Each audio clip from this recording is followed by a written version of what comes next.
Bayağı elə bildim ki, Tuncay bizim en balaca balamızdı. Tuncay'ın 8 ayı vardı ama Amil 4 aylıktı. Ay Allah, bugün sünnet olanlar içinde. Yani bugün bizim 20 uşağımız sünnet olur. Medistal Hospital'da. Onların da en balacası Amil'di. Birazdan sünnet olacak. Ay Allah. Ay Allah, deməli bu günləri bizim sünnet aksiyamızın en balacası. Adı nedir? Tuncay. Tuncay 8 aylık. Ay Tuncay.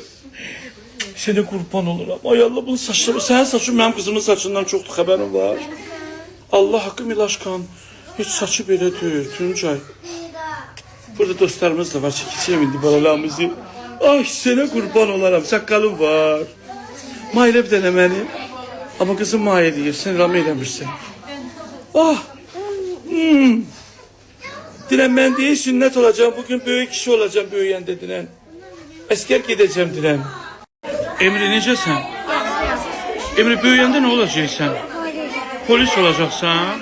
Polis olanda kimleri tutacaksın? Kimleri?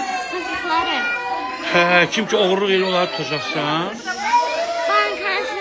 Bankada uçuyorlar. Biz Emre birden ben qocalaram sen polis olanda. Orada nəsə edərəm. Məni tutarsan. Niye tutursan bəs məni? Banka şöyle uyunuyor he. Ben Olacak kısımda da. Biz ben sana diyeceğim bak Emre, o vakti ben seni sünnet ettirmiştim. Ama sen yine de tutacaksan beni. Vay vay vay. Deməli kanun pozmaq olmaz ha. Sənə kurmuş. Görürsün deyip tutacağım. Hep ergi yoktu diyeyim. Bugüne göre deyip bay bay. Çok sağ ol. Sabah dediği bilmeyi olmaz.